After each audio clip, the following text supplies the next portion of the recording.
Susan B. Anthony was born a very long time ago in Massachusetts in the year 1820. When she was a little girl, she did not know that she would grow up to become so influential. The word influential means having the ability to change people's mind or to convince them of something. But that was to be her destiny.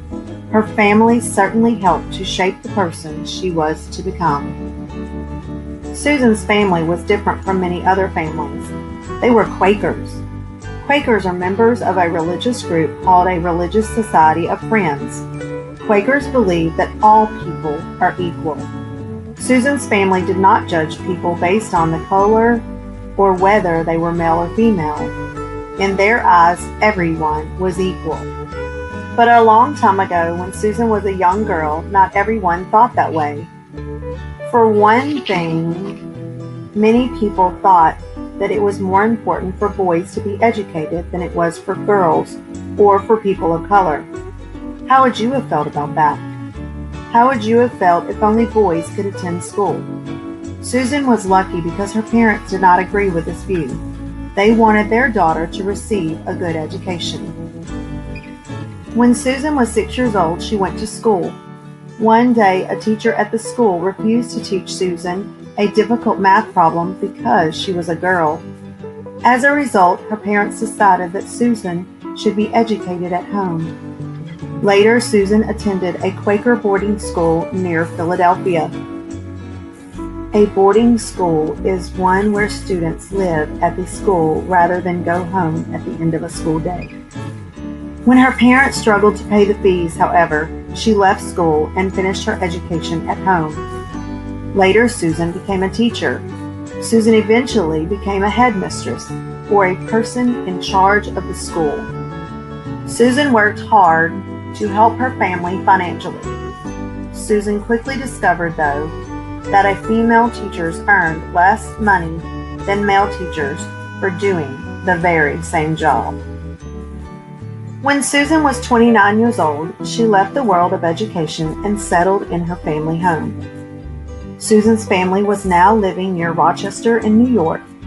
It was during the time that she had met some very brave people who were trying to abolish or end slavery in the United States.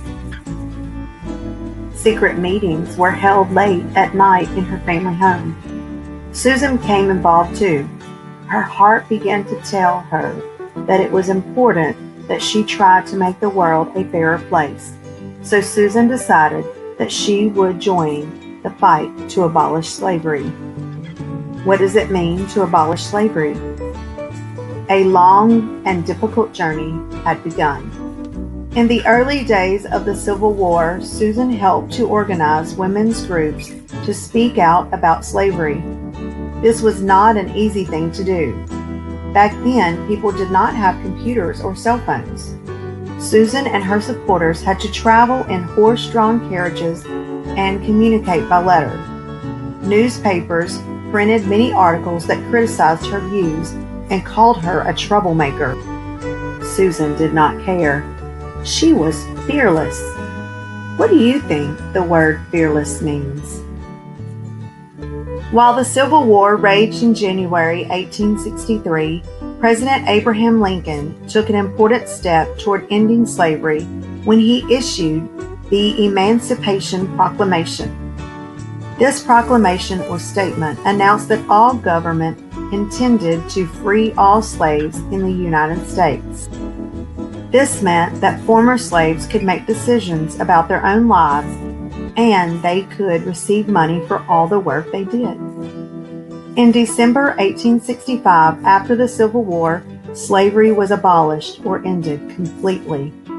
In the next few years after the Civil War, the law was changed so that former slaves became citizens and male slaves were given the right to vote.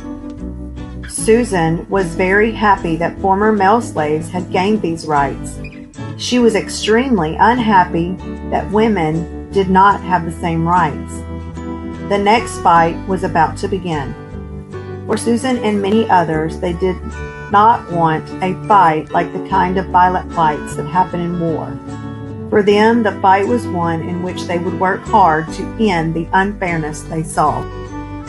It might be difficult to believe now, but when Susan was alive, women had very few rights. As you have discovered, back then many people did not think that it was important to educate girls. Women had very limited roles or small jobs in their community. They could attend meetings, but they were not allowed to speak in public, hold office, or vote. Women were not allowed to become doctors or lawyers. Few girls stayed in school beyond the 8th grade. Married women could not own property. If they did own property before they got married, they had to turn it over to their husbands after they were married. Susan was disappointed to discover that many men who had helped abolish slavery did not believe that women should have suffrage or the right to vote. Susan was determined to change this view. So Susan joined forces with two women named Amelia Bloomer and Elizabeth Stanton.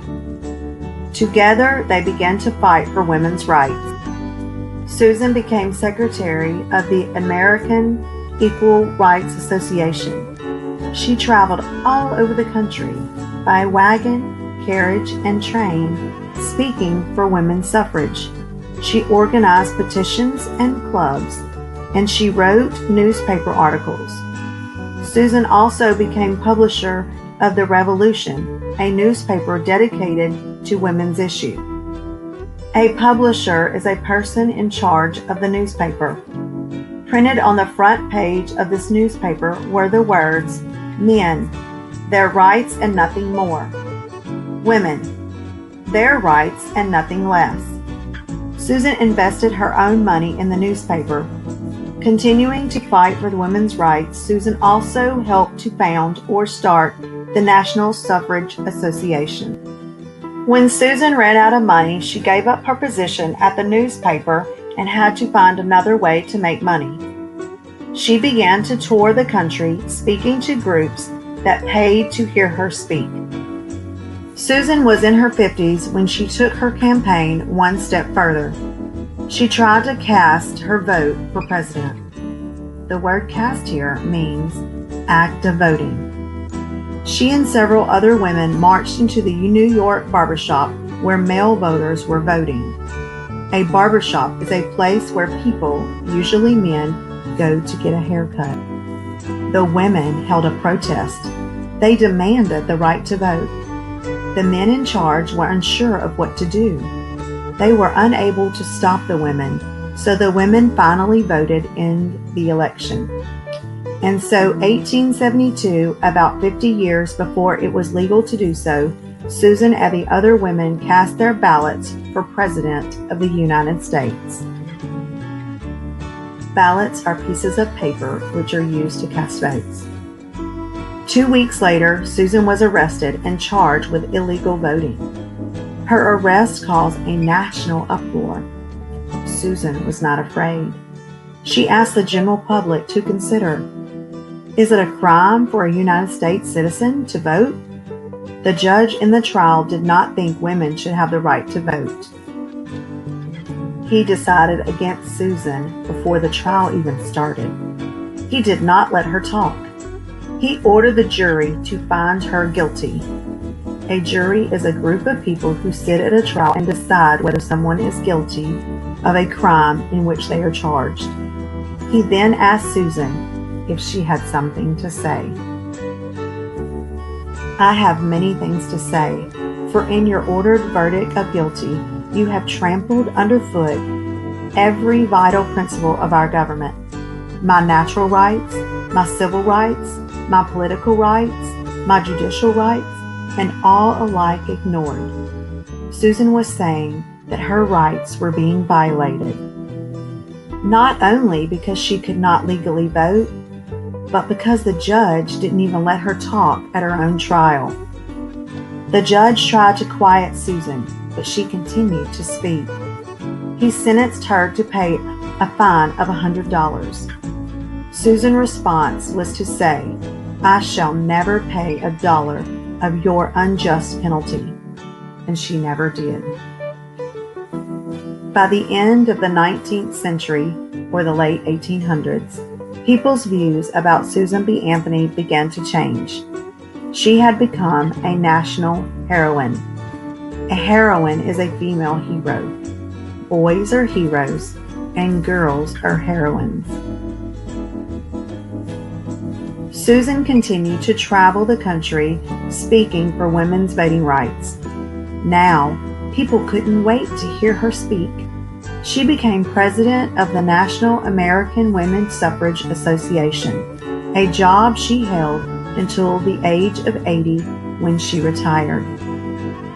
6 years later, on March 13, 1906, Susan B. Anthony died in Rochester, New York.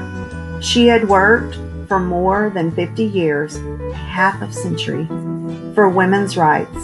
Although she did not live to see women get the right to vote when the 19th Amendment of the Constitution passed in 1920, she had helped to make it happen. Susan B. Anthony was quite an amazing woman. She was prepared to stand up and fight for what she believed was right. Do you think you would have had enough courage to do the same?